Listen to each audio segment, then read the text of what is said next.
Assalamualaikum warahmatullahi wabarakatuh. Perkenalkan, nama saya Rizky Maulana, saya dari kelas 12 IPS 5. Jadi, pada mata pelajaran geografi kali ini, saya akan menjelaskan mengenai perbedaan antara desa dan kota. Nah, jadi sebelum kita menyimpulkan perbedaannya itu apa, kita juga harus tahu gitu, pengertian desa dan kota itu apa, dan ciri-ciri desa dan kota itu apa gitu. Nah, nanti ciri-cirinya tuh ada berupa fisik dan juga berupa sosial. Ciri-ciri fisik dan sosial gitu. Jadi kita langsung saja masuk ke dalam materinya. Nah, yang pertama ini ada pengertian desa. Nah, jadi yang pertama tuh kita harus tahu pengertian desa terlebih dahulu. Nah, seperti yang ditayangkan pada video ini, pengertian desa tuh yang pertama ada menurut Undang-Undang Republik Indonesia Nomor 6 Tahun 2014.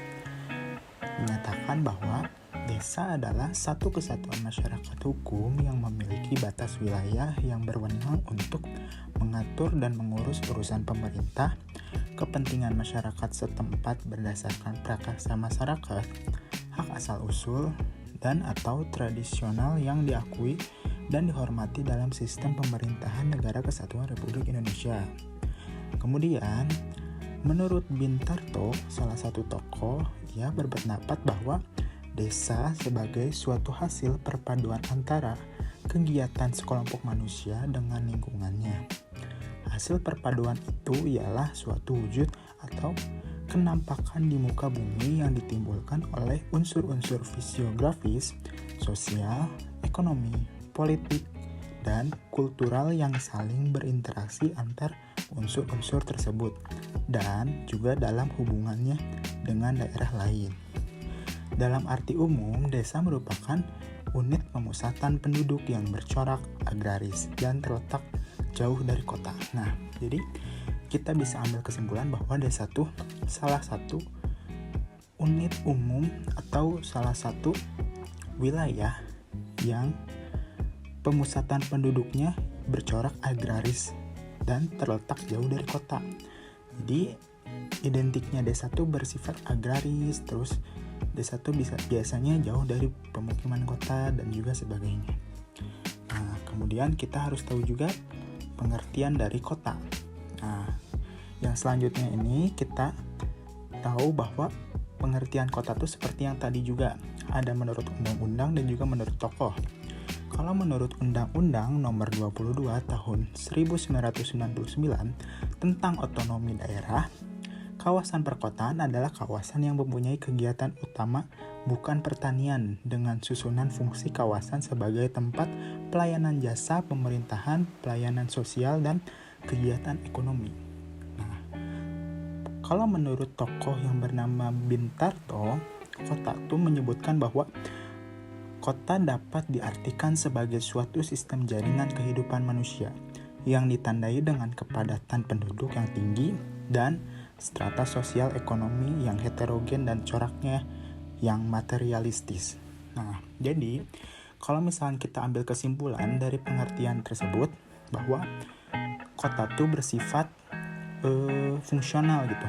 Jadi kota itu mempunyai banyak biasanya heterogen gitu, bersifat heterogen. Jadi banyak kegiatan yang dilakukan pada kota tuh. Misalnya kegiatan ekonomi, kegiatan industri, dan juga sebagainya. Dan kota itu termasuk administrasi negara atau suatu kawasan administrasi yang sangat banyak kegiatan yang dilakukan oleh masyarakatnya gitu. Jadi kota itu bersifat heterogen.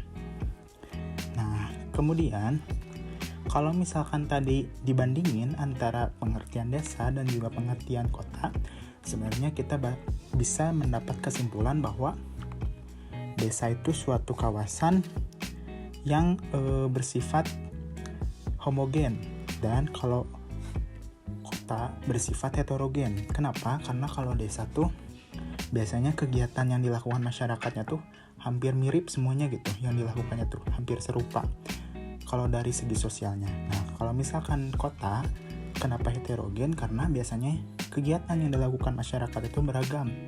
Mulai dari industri, mulai dari jual beli, sama banyak lagi lah pokoknya.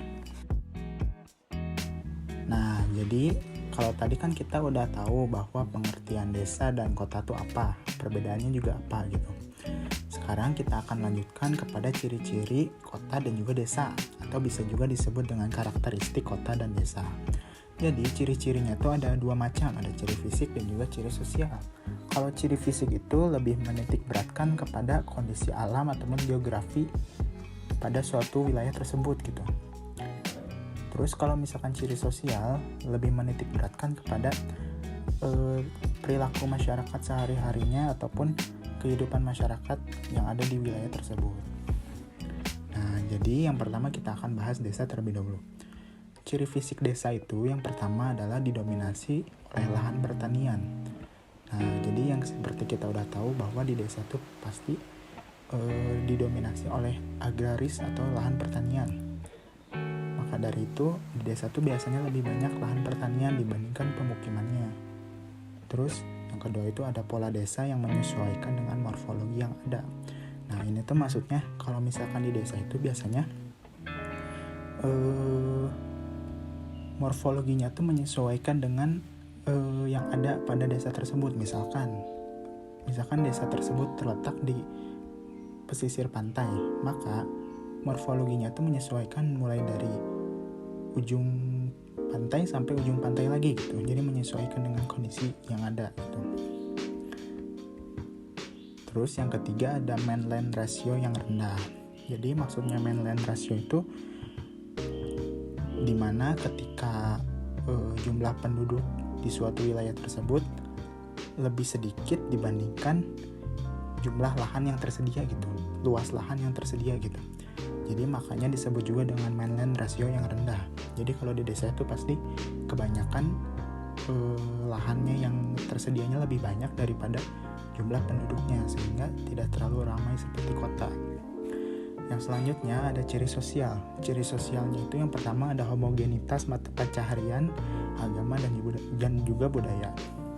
Jadi maksudnya tuh homogenitas tuh jadi mata pencaharian, agama dan budayanya tuh biasanya sama hampir semuanya gitu. Misalnya kalau misalkan mata pencahariannya petani, maka hampir seluruh penduduk di desa tersebut mata pencahariannya adalah petani gitu. Jadi homogenitas itu artinya setara, sama gitu semuanya, serupa. Terus yang kedua ada gotong royong yang sangat kental. Jadi maksudnya gotong royong yang sangat kental tuh pasti biasanya kalau di desa tuh sering adanya kegiatan kerja bakti, terus misalkan sering adanya kegiatan saling membantu dalam mengerjakan sesuatu ataupun membangun sesuatu dan masih banyak lagi gitu. Terus yang selanjutnya ada sistem hukum yang dilaksanakan secara informal. Maksudnya secara informal tuh jadi biasanya kalau sistem hukum yang ada di desa itu menyesuaikan dengan nilai norma yang ada pada adat sekitar. Jadi nilai dan normanya tuh disesuaikan dengan peraturan adat sekitar itu biasanya. Terus selanjutnya kita kepada ciri-ciri kota. Jadi ciri-ciri kota yang pertama itu kita bahas dulu ciri fisiknya. Ciri fisiknya adalah banyak tersedianya tempat parkir. Nah ini udah jelas ya. Kalau misalkan di kota tuh biasanya penduduknya menggunakan kendaraan untuk melakukan aktivitas ataupun kegiatan sehari-harinya. Jadi otomatis tempat parkir tuh dibutuhkan gitu kalau misalkan di kota. Terus yang kedua itu ciri fisiknya tersedia lahan atau tersedia sarana olahraga. Jadi maksudnya tuh pasti di kota tuh biasanya banyak gitu sarana olahraga yang disediakan oleh pemerintah ataupun oleh masyarakat sekitar. Terus yang selanjutnya ada tersedianya alun-alun. Nah, tersedianya alun-alun ini hampir di semua kawasan kota memiliki alun-alun gitu. Jadi tidak heran bisa kalau misalkan kita pergi ke kota A atau ke kota B pasti mempunyai alun-alunnya yang tersendiri gitu, yang beda-beda gitu. Lanjut, yang selanjutnya ada ciri-ciri sosial dari kota. Nah, jadi kalau misalkan di kota itu bersifat heterogen gitu dalam mata pencahariannya, agamanya, budayanya, dan juga yang lainnya. Biasanya tuh bermacam-macam gitu mata pencahariannya, mulai dari jual beli, terus mulai dari perkantoran, perindustrian, dan sebagainya gitu. Mata pencahariannya tuh berbeda-beda. Agamanya pun berbeda-beda, termasuk budayanya. Jadi di kota itu beragam sekali, banyak macamnya gitu, mata pencaharian, agama, dan budayanya. Terus di kota itu sistem kekerabatan berdasarkan kebutuhan, atau bisa juga disebut patembayan, atau dalam istilah sosiologi juga dikenal dengan Gesellschaft. Jadi patembayan atau Gesellschaft ini artinya sistem kekerabatan berdasarkan kebutuhan. Jadi maksudnya tuh kayak kalau misalkan di kota tuh biasanya kenalnya tuh biasanya hanya sebatas pada urusan bisnis, ekonomi, dan juga sebagainya. Misalkan kerabat itu yang kenalnya tuh biasanya berdasarkan tempat kerjanya ataupun berdasarkan mata pencariannya gitu. Jadi makanya bisa kenal gitu. Kalau di desa kan biasanya hampir semua masyarakatnya kenal satu sama lain, tidak memandang itu walaupun satu perusahaan atau satu mata pencaharian atau enggak gitu. Biasanya mayoritas kenal antara satu sama lainnya. Tapi kalau di kota biasanya hanya berdasarkan sektor tertentu bisa kenalnya tuh gitu.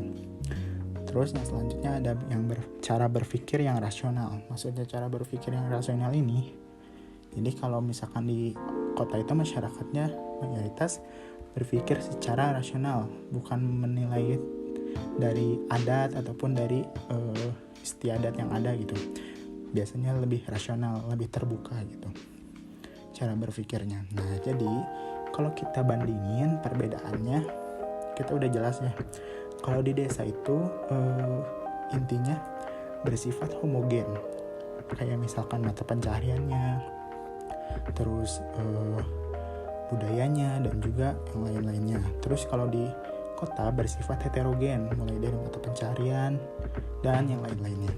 Nah, terus yang selanjutnya, kalau di desa itu lahan yang ada tuh didominasi oleh lahan yang kosong gitu.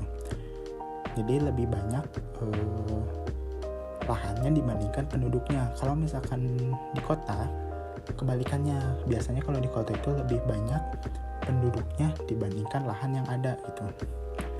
Makanya biasanya kalau di kota-kota besar seperti Jakarta banyak orang-orang yang belum bisa mendapatkan tempat tinggal gitu, khususnya tempat tinggal yang layak gitu.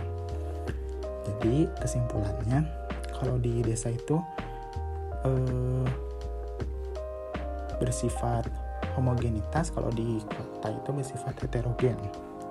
Dan kalau misalkan di desa itu seperti yang kita udah tahu tadi, adanya man-land ratio rendah, yaitu penduduknya yang lebih sedikit dibandingkan lahannya gitu. Jadi lahannya yang lebih banyak dibandingkan penduduknya.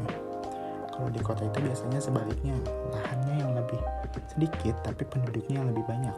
Nah, jadi mungkin sekian pembahasannya. Kita akan tutup dulu videonya. Nah, jadi kan tadi kita udah tahu mulai dari pengertian, ciri-ciri, hingga perbedaan antara desa dan juga kota. Jadi mungkin sekian yang saya dapat sampaikan kali ini. Mohon maaf sekali jika banyak kekurangan, kekeliruan, ataupun kesalahan dalam penyampaian materi tadi. Saya mohon maaf. Saya tutup. Semoga ini bisa bermanfaat bagi diri saya. Terima kasih banyak. Wassalamualaikum warahmatullahi wabarakatuh.